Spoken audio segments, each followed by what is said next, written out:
If you have been having issues with your Sublimation printer getting clogged, then you are in the right place. In today's video, we're going to walk you through step by step how you can go through the process to unclog your Epson EcoTank. Let's go ahead and get started.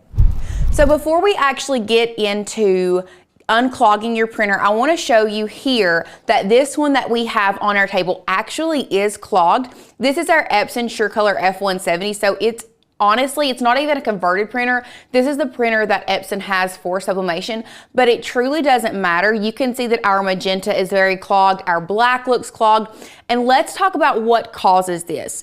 So 9 times out of 10, what is going to cause a clog to happen like this is you not using your printer.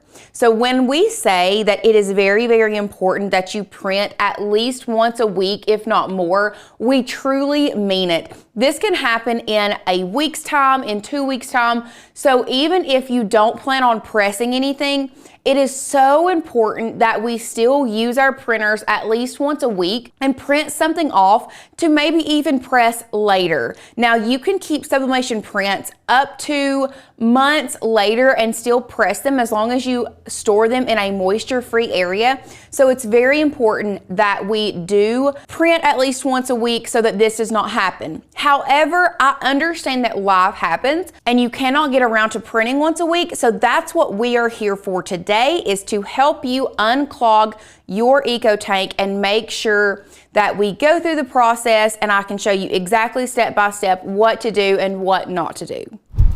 So the first thing that you're going to want to do is you're going to want to do a nozzle head check. So you're going to go to your maintenance and then you're going to print a print head nozzle check. Now, this is not something that you have to print on sublimation paper. I actually advise you to do this on regular paper. That way you're not wasting your sublimation paper. So I'm going to just print another nozzle head check. And this one I printed yesterday, but I'm going to go ahead and print one again today, and we're going to see if there's any difference, and then we will go from there.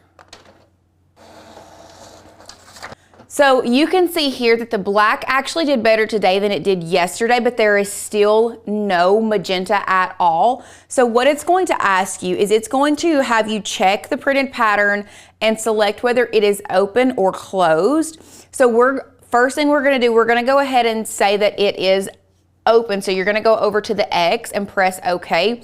Now what it's going to do, it's going to prompt you for a print head cleaning. So we do want to do a print head cleaning, and after we do that, then I'm going to show you how you can print a purge page. And what that is it's just a saturation of all 4 of these colors to kind of get those colors saturated in the nozzle head. So we're going to go ahead and click start. This will probably take about 3 to 4 minutes. So we're going to let this do a print head cleaning, and then we will come right back. So now it is done with the cleaning, and it is going to prompt you to check and see if it needs it again. So we're going to go ahead and click check. We're going to print. Once again, printing the same thing on an 8.5 by 11 to see how well that worked.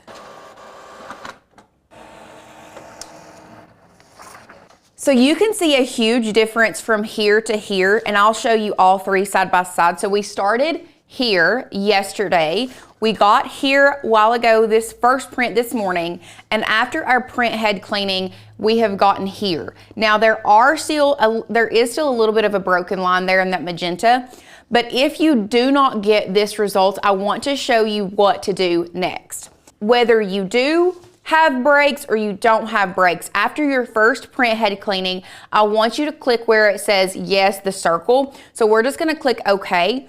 And now I'm going to show you how you can set up your very own purge page so that you can purge the colors that you need to purge. So here in Canva, I have set up a purge page with all of the colors in our printer. So you have your black, magenta, yellow, and your cyan. I want to show you, you can actually get the hex codes for these. So black is all zeros for the hex code. The magenta, and take a screenshot of this if you need to. So the hex code for magenta is FF00FF. That's going to get you the true magenta. For yellow, your hex code is going to be FFFF00. And then for your cyan, your hex code is going to be 00FFFF. And that is going to give you, and you can create squares, rectangles, but these 4 hex codes are going to get you the colors that you need to print to purge these colors.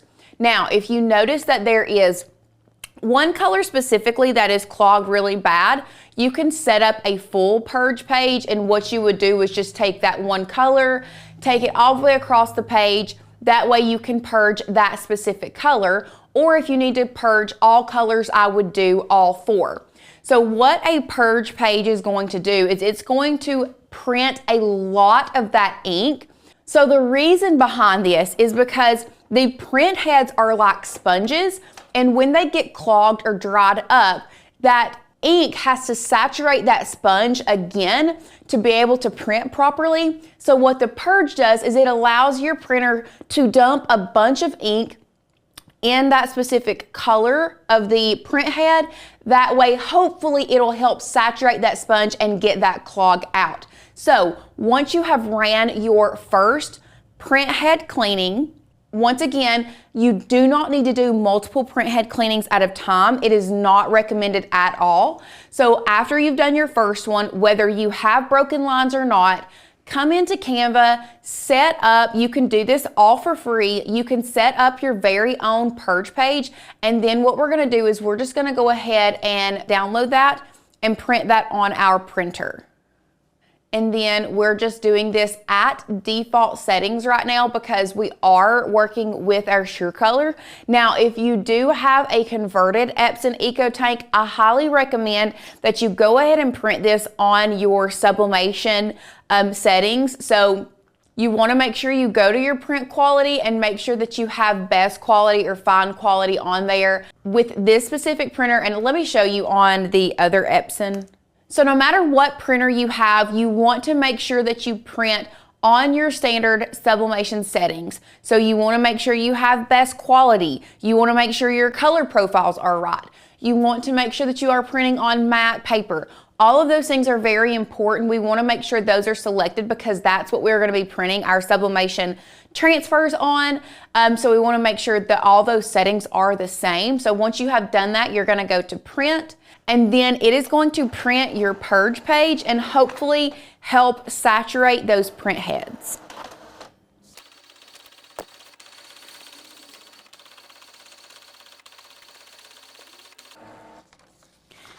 And you can see this is what your purge page is going to look like, very saturated with ink. So after you have printed your purge page, the next thing that I would do, and in all honesty, guys, I thought that this would be a lot harder to unclog than it was.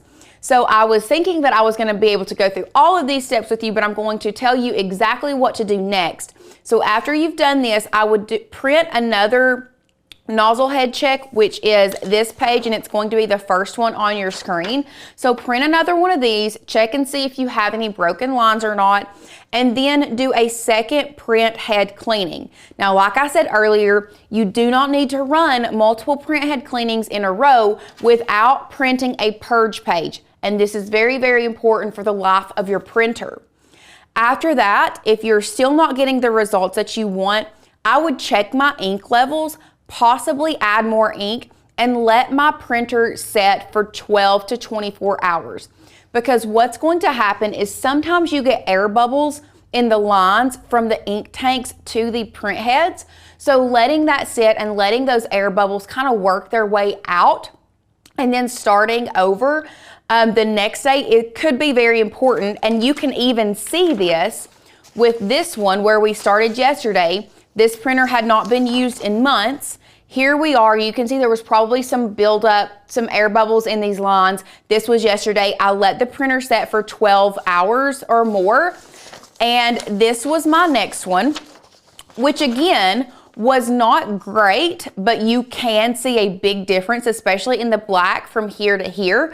The magenta is still not showing up, but after our first print head cleaning, we were starting to get some results.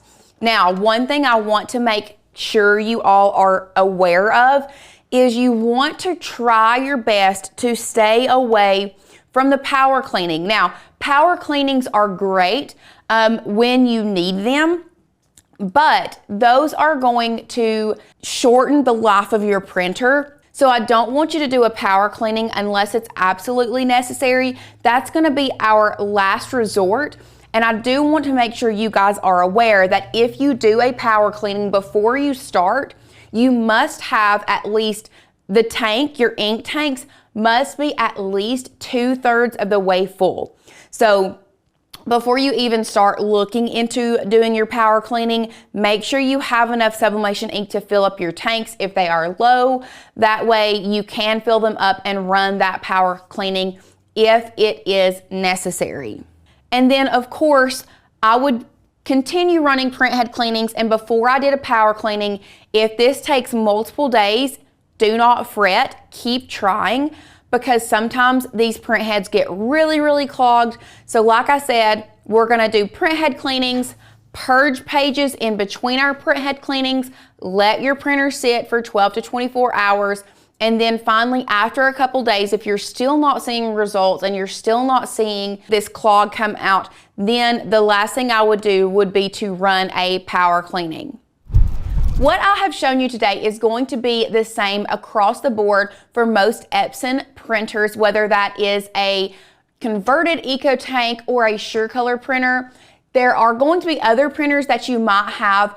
It's still going to be the same concept. You're going to want to run a nozzle head check, and then from there do a printhead cleaning and then run your purge pages. It may be found in different locations. The concept is the same across the board. If you want to learn more about sublimation, make sure you click that first link down below. That is going to take you to Maker's Gonna Sublimate, and it is a course that we offer here at Maker's Gonna Learn that teaches you everything you need to know about sublimation, from beginning all the way to becoming a sublimation pro. If you haven't already, make sure to like this video, subscribe to our channel, and hit that bell notification so that you can be notified every time we get crafty. I hope this has helped solve your issue of your clogged printer, and I cannot wait to see you guys in the next one.